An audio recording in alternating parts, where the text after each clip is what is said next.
Good morning class. Sanskrit के पंचम पाठ सुभाषितानि के कुछ श्लोकों को हमने पढ़ लिया था।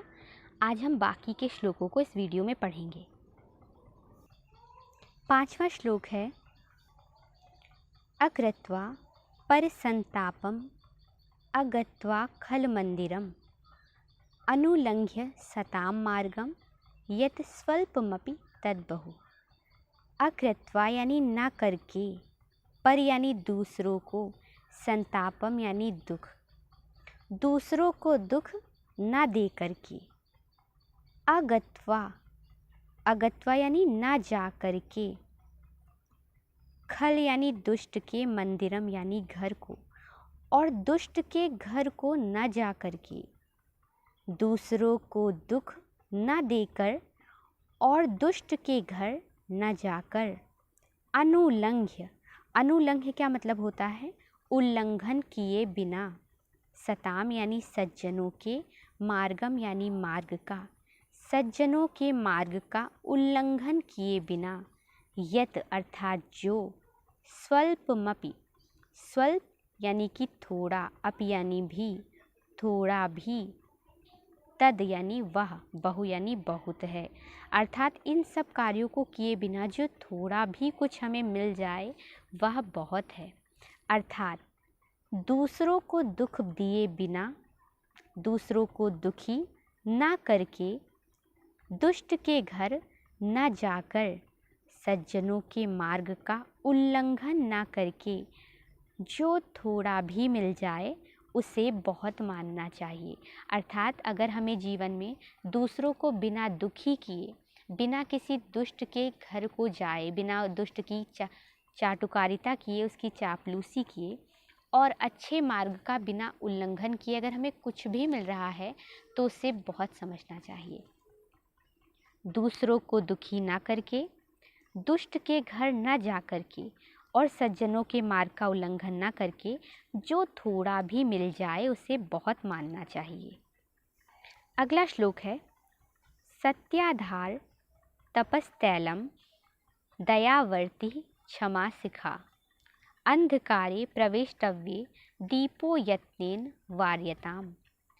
सत्याधार यानी सत्य के आधार वाले, सत्य ही जिसका आधार है, ऐसी, तपः तैलम, तप रूपी तेल वाले, यानी जिसमें तप का तेल पड़ा हुआ है, आपकी परिश्रम और मेहनत का तेल है।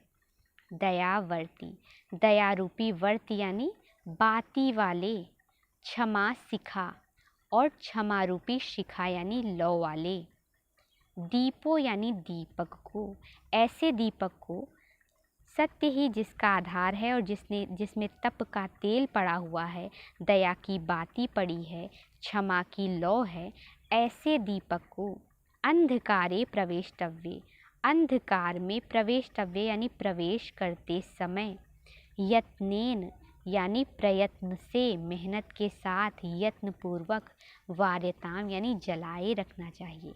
अर्थात जब आप किसी अंधकार में प्रवेश कर रहे हों, आप किसी मुसीबत में पड़ने जा रहे हों, तो आपको सत्य, तप, दया और क्षमा को साथ में लेकर चलना चाहिए। कहा गया है कि सत्य के आधार वाले, तप रूपी तेल वाले, दया रूपी बाती वाले और क्षमा रूपी लौ वाले दीपक को अंधकार में प्रवेश करते समय यत्नपूर्वक जलाए रखना चाहिए। अगला श्लोक देखते हैं। त्यज दुर्जन संसर्गम भज साधुम समागमम कुरु पुण्य अहोरात्रम स्मर नित्यम अनित्यताम। त्यज यानी छोड़ देना चाहिए, दुर्जनम यानी दुष्टों के, संसर्गम यानी साथ को, दुष्टों के साथ को छोड़ देना चाहिए, जो हमारे दुष्ट साथी हैं उनका त्याग कर देना चाहिए।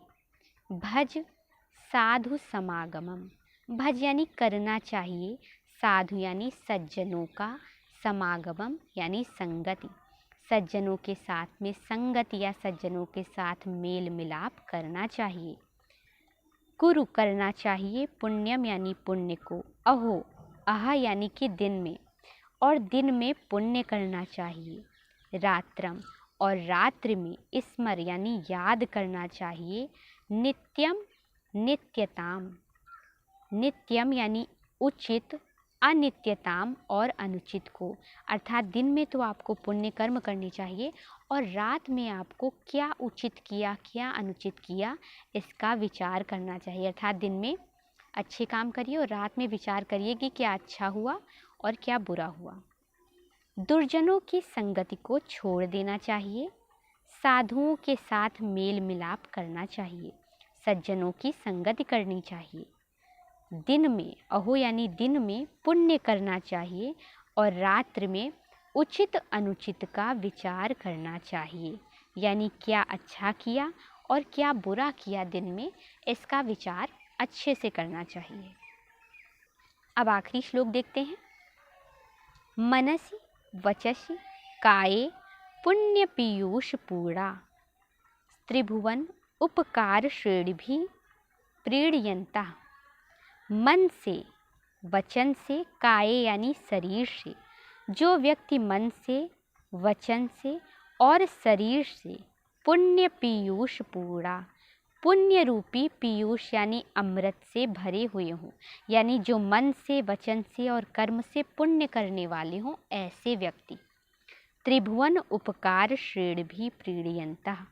त्रिभुवन को, तीनों लोकों को, उपकार यानी अपने उपकारों के द्वारा, श्रेणिभिः यानी उपकारों की संख्या से, उपकारों के द्वारा, प्रीड्यन्तः प्रसन्न करने वाले, और जो तीनों लोगों को अपने अच्छे कार्यों के द्वारा, अच्छे कार्यों के समूह से प्रसन्न करते हों, ऐसे लोग जो मन से, वाणी से और शरीर से पुण्य रूपी अमृत से भरे हुए हों और जो अपने उपकारों के द्वारा तीनों लोगों को प्रसन्न करते हों, ऐसे लोग। आगे कहा गया है इसी श्लोक में, पर गुण परमाणून् पर्वतीकृत्य नित्यं निज हृदि विकसन्तः सन्ति सन्तः क्रियन्तः। पर गुण यानी दूसरों के गुणों को, पर यानी दूसरों के गुण यानी गुणों को, परमाणून् परमाणु के समान। परमाणु किसी पदार्थ का सबसे छोटा अंश होता है जिसे हम अपनी आँखों से देख तक नहीं सकते, सबसे छोटा कण। तो दूसरों के परमाणु के समान छोटे गुणों को भी पर्वतीकृत्य, पर्वत के समान महान मानने वाली। अगर किसी दूसरे में छोटा सा गुण भी दिख गया तो वो उनको बहुत बड़ा लगेगा कि अरे ये कितना गुणवान व्यक्ति है। ऐसे लोग निज हृदि विकसन्तः, और अपने हृदय से, विकसन्तः यानी प्रसन्न रहने वाले, अपने हृदय से हमेशा प्रसन्न रहने वाले, संतः क्रियन्तः, ऐसे संतः यानी संत लोग, कियन्तः कितने हैं, यानी संसार में कितने लोग ऐसे हैं जो ऐसे होते हैं, अर्थात बहुत कम ही हैं। एक बार फिर से पढ़ते हैं। दूसरों को दुखी ना करके, दुष्ट के घर ना जाकर, सज्जनों के मार्ग का उल्लंघन न करके, जो कुछ थोड़ा भी मिल जाए उसे बहुत समझना चाहिए। सत्य के आधार वाले, तप के तेल वाले, दया की वर्त यानी बाती वाले और क्षमा की शिखा यानी लौ वाले दीपक को अंधकार में प्रवेश करते समय यत्नपूर्वक जलाए रखना चाहिए। अगले श्लोक में कहा गया है, दुष्टों की संगति छोड़ देनी चाहिए और सज्जनों के साथ मेल मिलाप करना चाहिए। दिन में पुण्य करनी चाहिए और रात्रि में उचित अनुचित का विचार करना चाहिए। आखिरी श्लोक में कहा गया है, जो व्यक्ति मन से, वाणी से, शरीर से पुण्य रूपी अमृत से भरे हुए होते हैं, जो अपने उपकारों के द्वारा तीनों लोगों को प्रसन्न रखते हैं, जो दूसरों के परमाणु के समान छोटे छोटे गुणों को भी पर्वत के समान महान मानते हैं और जो अपने हृदय से हमेशा प्रसन्न रहते हैं, ऐसे संत इस संसार में कितने हैं, अर्थात बहुत कम हैं।